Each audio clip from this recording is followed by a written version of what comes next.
Similarity पढ़ चुके ना बात। अभी एक क्वेश्चन और छोड़ा हुआ मैंने सिमिलरिटी का, वो छोड़ा हुआ है।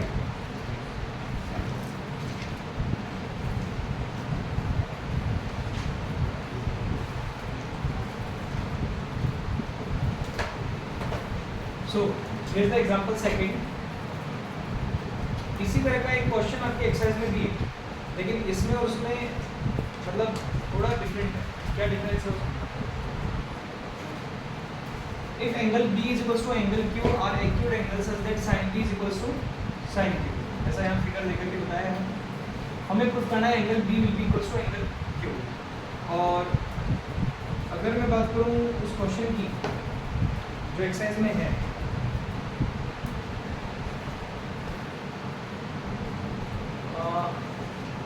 Six question, if angle A and angle B are acute angle such that cos A equals to cos B। देखना है यहाँ पर सेम लैंग्वेज चल रही है, एंगल का नाम चेंज है। Show that angle A is equals to angle B, ऐसा कहा है। यहाँ पे भी कहते हैं prove that angle B equals to angle B। ये क्वेश्चन और ये क्वेश्चन की लैंग्वेज बिल्कुल सेम है, लेकिन इन दोनों को सॉल्व करने का पैटर्न थोड़ा डिफरेंट होगा। बता सकता है कोई क्यों? किसी ने क्वेश्चन नंबर 6 सॉल्व किया तो कैसे सॉल्व किया?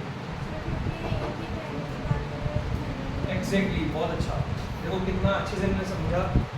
यहाँ जो एंगल A और एंगल B बात चल रही है, कितने कौन से ट्रायंगल की बात है? एक ट्रायंगल का एंगल A है और एंगल B है। यहाँ जो एंगल B और एंगल Q पता चल रहा है वो कौन? दो ट्रायंगल के अलग अलग एंगल्स हैं। यही इन दोनों में बहुत बड़ा डिफरेंस है। ये क्वेश्चन बहुत ईजी है और ये क्वेश्चन थोड़ा सा उससे अच्छा लेवल वाला क्वेश्चन, तो ये आपको वहाँ समझना होगा एग्जाम में। एग्जाम हॉल में जब आप ये क्वेश्चन आपके सामने आए तो आपको ये समझना होगा कि ये दो एंगल्स जिसकी बात चल रही है वो एक ही ट्रायंगल के पार्ट है कि अलग अलग ट्रायंगल के पार्ट है। अगर वो एक ही ट्रायंगल के पार्ट है तो वो क्वेश्चन बहुत इजी हो जाएगा, और अगर वो अलग अलग ट्रायंगल के पार्ट है तो थोड़ा सा लेवल बढ़ेगा। तो मैं अभी डिस्कस कौन सा कर रहा हूँ? जिसमें अलग अलग एंगल के पार्ट है, जैसा आप देख पा रहे हो। एंगल B किस ट्रायंगल का पार्ट है? ABC। और एंगल Q PQ। और हमें गिवन क्या है? हमें गिवन है sin B is equals to, ध्यान देना बेटा। चलिए गिवन लिख देता हूँ मैं पहले। गिवन है sin B equals to sin Q। हमें पता है sin sin theta equals to what? P by H। तो sin B को साइड की फॉर्म में क्या लिखेंगे? AC अपॉन, एग्री करते हैं? sin Q को क्या लिखेंगे? PR upon PQ। बताओ किसमें? ध्यान देना बेटा। और हमें angle B equals to angle Q को पढ़ना। मैं आपको एक बार फिर कह दूँ, ये क्वेश्चन चैप्टर 8 का है, लेकिन यहाँ भी दो ट्रायंगल के करस्पॉन्डिंग पार्ट्स को इक्वल बताना है और खासकर एंगल्स को इक्वल बताना है। इस साल आपके किसी भी क्वेश्चन में अगर दो ट्रायंगल के करस्पॉन्डिंग एंगल्स को इक्वल बताना है तो आपको समझ जाना चाहिए कि हमें उन दोनों ट्रायंगल को सिमिलर प्रूफ करना होगा। जैसे लास्ट ईयर था, कॉन्ग्रुएंसी का टॉपिक था, वहाँ पर अगर एंगल्स को इक्वल या साइड्स को इक्वल बताना होता था तो कॉन्ग्रुएंट प्रूफ करते थे, या इन दोनों को सिमिलर प्रूफ करना होता। अब ट्राई टू थिंक कि आप सिमिलर कैसे करते हैं। How can you prove that these two triangles are similar? आपके पास केवल ये है,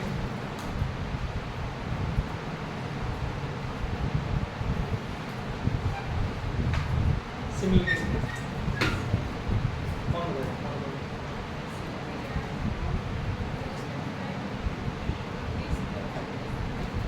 ठीक है, आप कह रहे हो कि मैं लिखूँ AC upon PR equals to AB upon PQ। ठीक है, लिख सकते हैं, ऐसा कोई इशू नहीं है। इसको कहते हैं क्रॉस इंटरचेंज, है ना? Cross interchange. ठीक है,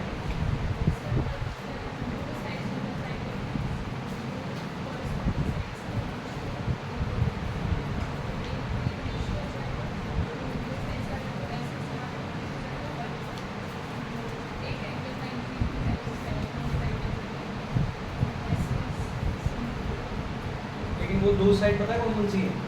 वो दो साइड है बेटा, ये वाली और ये वाली, है ना? ये साइड और ये साइड, और एंगल का है इसमें ऐसे रूल नहीं लगा था, RHS रूल लगेगा। RHS रूल पढ़ा है लोगों ने? हाँ, लेकिन मैंने उसको लिए क्या कहा था? उसको इसको यूज़ कर पाएंगे कि नहीं कर पाएंगे? सीपी से अलग कर सकते हैं, आरएचएस से अलग।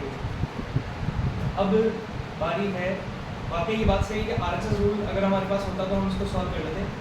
अब इसको सॉल्व कैसे करेंगे ध्यान दें। मैं यहाँ इसे मान लेता हूँ के इक्वल, थोड़ी देर के लिए कोई भी रेशियो जो इन दोनों का है वो किसके इक्वल है, के के लिए होगा। तो यहाँ से क्या मैं ए सी इक्वल्स टू के पी आर लिख सकता हूँ, ठीक है, और ए बी इक्वल्स टू के पी क्यू लिख सकता हूँ, ऐसा लिख सकता हूँ, ठीक है, ध्यान देना। तो इसे इक्वेशन फर्स्ट मान लेता हूँ, इसे इक्वेशन सेकंड, ठीक। Can you tell me that how can I find BC if AB and AC are given? BC is equals to क्या लिख सकता हूँ, root of AB square minus लिख सकता हूँ ऐसा। AB की वैल्यू मेरे पास क्या है और AC की वैल्यू क्या है, बाय इक्वेशन सेकंड, ध्यान देना बेटा, by equation second I can write BC equals to root of K P Q का माइनस के पी आर का, तो A square P Q square minus K square P R square, right. क्या common ले सकते हैं, bracket में क्या आएगा, पी क्यू स्क्वायर माइनस, अच्छा आप बता सकते हो P Q square minus P R square किसके इक्वल होगा, और ऐसा क्यों, बाय पीजीबी। बाय पीजीबी में ऐसा लिख सकता हूँ क्या, P Q square minus P R square is equals to Q R square, ठीक है। By PGB in triangle P Q R I can write that B C equals to root of K square into R Q square, है ना। हम किसकी value find कर रहे थे, B C की, और रूट ऑफ के स्क्वायर उसकी वैल्यू रख दी मैंने आर क्यू स्क्वायर। दोनों पर स्क्वायर रूट अप्लाई करूंगा तो क्या बनेगा, के आर क्यू। तो यहाँ मैं B C upon R Q equals to क्या लिख सकता हूँ, क्या लिख सकता हूँ, it is equation third. By equation first second and sorry first and third, first में अगर आप देखोगे तो इन दोनों का रेशियो भी किसके इक्वल है, के, और थर्ड में उन दोनों साइड का रेशियो भी किसके इक्वल है, मतलब इन तीनों साइड्स का रेशियो क्या हो जाएगा, क्या लिख सकते हैं, AC upon P R is equals to AB upon P Q is equals to BC upon R Q. और अगर दो ट्राइंगल की करस्पॉन्डिंग तीनों साइड्स का रेशियो इक्वल है तो हम एस रूल से दोनों ट्राइंगल को सिमिलर कह सकते हैं। और जैसे ही दोनों ट्राइंगल सिमिलर हुए तो इनके करस्पॉन्डिंग एंगल्स क्या होंगे,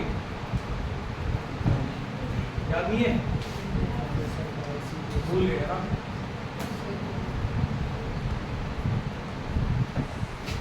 bye S rule triangle ABC similar to triangle PQR and so by CPST you can write that angle B is equals to angle,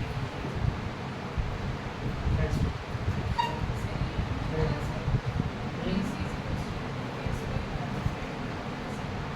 root कैसे हटा, रूट का मतलब होता है रेस्ट पर 1/2, है ना, और रेस्ट पर 1/2 दोनों पर अप्लाई होगा, या रूट भी कहते थे, दोनों पर अप्लाई होगा। तो यहाँ के और यहाँ क्यू, सॉरी आर क्यू, जो भी हाँ इक्वेशन टू सर कैसे AC इक्वल ये कैसे हुआ भाई, पहले तो मैंने इन दोनों को इक्वल रख दिया, AC upon P R equals to P R हो जाएगा के पी आर, और फिर ए बी अपॉन पी को के की होगा तो ए बी इक्वल्स टू के,